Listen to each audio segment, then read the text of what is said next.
ಇನ್ನು ಗಂಡನ ಚಿತೆ ಆರುವ ಮುನ್ನವೇ ಪತ್ನಿಗೆ ಮಹಾರಾಷ್ಟ್ರದ ಅಧಿಕಾರದ ಭಾಗ್ಯ ಒದಗಿ ಬಂದಿದೆ. ಎನ್ಸಿಪಿ ಶಾಸಕಾಂಗ ಪಕ್ಷದ ನಾಯಕಿಯಾಗಿರುವಂತಹ ಸುನೇತ್ರಾ ಪವಾರ್ ಆಯ್ಕೆಯಾಗಿದ್ದಾರೆ.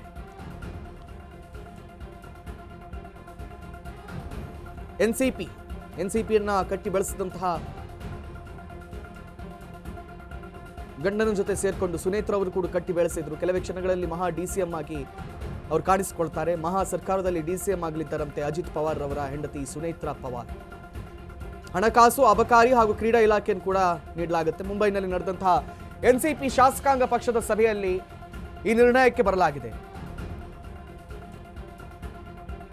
ಮಹಾರಾಷ್ಟ್ರದಲ್ಲಿ ಕ್ಷಿಪ್ರ ಮತ್ತು ಸಂಚಲನಾತ್ಮಕ ರಾಜಕೀಯ ಬೆಳವಣಿಗೆ ಒಂದು ಆಗ್ತಾ ಇರುವಂತದ್ದು. 2024ರಲ್ಲಿ ಎನ್ಸಿಪಿಯಿಂದ ಲೋಕಸಭಾ ಚುನಾವಣೆಯಲ್ಲಿ ನಿಂತು ಗೆದ್ದಿದ್ರು. ಜೂನ್ 18, 2024ರಂದು ರಾಜ್ಯಸಭೆಗೆ ಆಯ್ಕೆ ಆಗಿದ್ರು ಸುನೇತ್ರಾ ಅವರು. ಇದೀಗ ಜೂನ್ 18, 2024ರಂದು ರಾಜ್ಯಸಭೆಗೆ ಆಯ್ಕೆಯಾಗಿದ್ದಂಥ ಸುನೇತ್ರಾ ಪವಾರ್ ಇನ್ನು ಮುಂದೆ ಮಹಾರಾಷ್ಟ್ರದ ಡಿಸಿಎಂ ಆಗಲಿದ್ದಾರಂತೆ. ಬಹಳ ಅಚ್ಚರಿಯ ಬೆಳವಣಿಗೆಯೂ ಹೌದು. ಇದು ಒಂದು ಕಡೆ ಕನಿಕರವೇ ಹೆಚ್ಚಾಗಿ ವರ್ಕ್ ಆಯ್ತಾ ಅಂತ ಹೇಳಿ. ಯಾಕಂತ ಹೇಳಿದ್ರೆ ಪವಾರ್ ನಂತರ ಮತ್ತಷ್ಟು ಹೆಸರುಗಳು ಕೇಳಿ ಬಂದಿತ್ತು.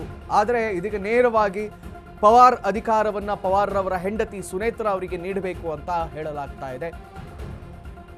ಸುನೇತ್ರಾ ಕೂಡ ಈ ಹಿಂದಿನಿಂದಲೂ ಕೂಡ ರಾಜಕೀಯವಾಗಿ ಗಂಡನ ಬೆನ್ನೆಲುಬಾಗಿ ನಿಂತವರು. 2024ರಲ್ಲಿ ಅವರು ಸ್ಪರ್ಧಿಸಿ ಲೋಕಸಭೆಗೆ ಕೂಡ ಎಂಟ್ರಿಯನ್ನು ಕೊಟ್ಟಿದ್ರು. ಇದೀಗ ಸುನೇತ್ರಾ ಇನ್ನು ಮುಂದೆ ಡಿಸಿಎಂ ಆಗಿ ಕಾಣಿಸಿಕೊಳ್ಳಲಿದ್ದಾರಂತೆ.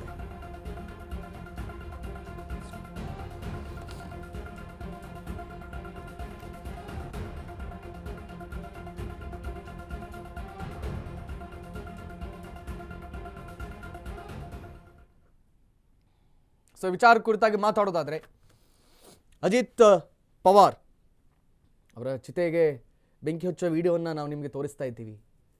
ಅದು ಆರ್ತಾ ಇದ್ದಂತೆ ಆ ಕನಿಕರ ಮತ್ತು ಅವರ ಮೇಲಿರುವಂತಹ ಅಪಾರವಾದಂಥ ಗೌರವ, ಒಮ್ಮೆಯೂ ಕೂಡ ಸಿಎಂ ಆಗದೆ ಅಗಲಿ ಹೋದ್ರಲ್ಲ ಅನ್ನುವಂಥ ಬೇಸರ ಆ ಕಾರ್ಯಕರ್ತರಲ್ಲಿ ಇತ್ತು. ಆ ಕಾರ್ಯಕರ್ತರ ಒಕ್ಕೊರಲಿನ ಧ್ವನಿಯಲ್ಲಿ, ಒಮ್ಮತದಲ್ಲಿ ಇದೀಗ ಅವರ ಹೆಂಡತಿ ಸುನೇತ್ರಾ ಅವರನ್ನ ಡಿಸಿಎಂ ಆಗಿ ನೇಮಕ ಮಾಡಲಾಗ್ತಾ ಇದೆ. ಸುನೇತ್ರಾ ಅವರು 2024ರಲ್ಲಿ ಲೋಕಸಭೆಗೆ ಎಂಟ್ರಿ ಕೂಡ ಆಗಿದ್ರು. ಇನ್ನು ಮುಂದೆ ಸುನೇತ್ರಾ ಅವರು ದೇವೇಂದ್ರ ಫಡ್ನವೀಸ್ ಅವರ ಸರ್ಕಾರದಲ್ಲಿ, ದೇವೇಂದ್ರ ಫಡ್ನವೀಸ್ ಅವರ NDA ಸರ್ಕಾರದಲ್ಲಿ ಸುನೇತ್ರಾ ಅವರು ಡೆಪ್ಯೂಟಿ ಸಿಎಂ ಆಗಿ ಕಾಣಿಸಿಕೊಳ್ಳಲಿದ್ದಾರೆ.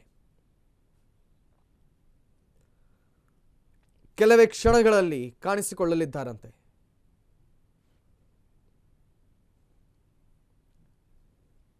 ಎರಡ್ 2024ರಲ್ಲಿ ಎನ್ಸಿಪಿಯಿಂದ ಆರಂಭವಾದರು.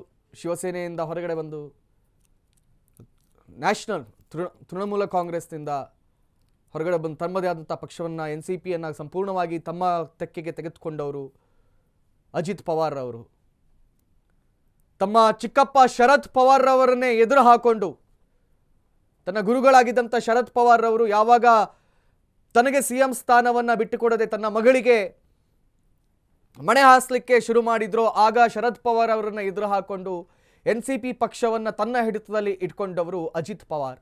ಅಜಿತ್ ಪವಾರ್ ಅವರ ಅಗಲುವಿಕೆ ಇದೀಗ ಎನ್ಸಿಪಿ ಪಕ್ಷದ ಕಾರ್ಯಕರ್ತರಲ್ಲಿ ದುಃಖವನ್ನುಂಟು ಮಾಡಿದ್ದು, ಅದನ್ನು ತಣಿಸುವ ರೀತಿಯಲ್ಲಿ ಇದೀಗ ಡಿಸಿಎಂ ಆಗಿ ಅವರ ಹೆಂಡತಿ ಸುನೇತ್ರಾ ಅವರನ್ನು ಆಯ್ಕೆ ಮಾಡಲಾಗ್ತಾ ಇದೆ.